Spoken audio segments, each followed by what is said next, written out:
Okay, once you are in the download page, click on the download button under the Mac version for Comic Live. Just click on download.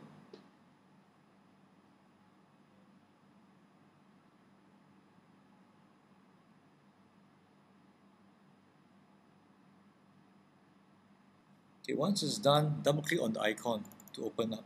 You'll see a folder here. What you need to do is drag the icon, Comic Live icon, into and drop it into the application folder.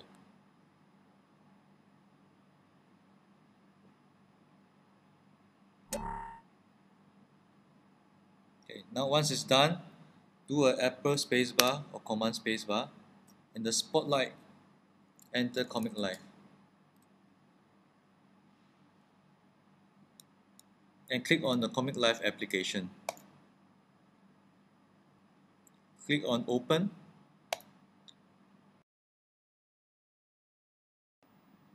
Now we close the installation window.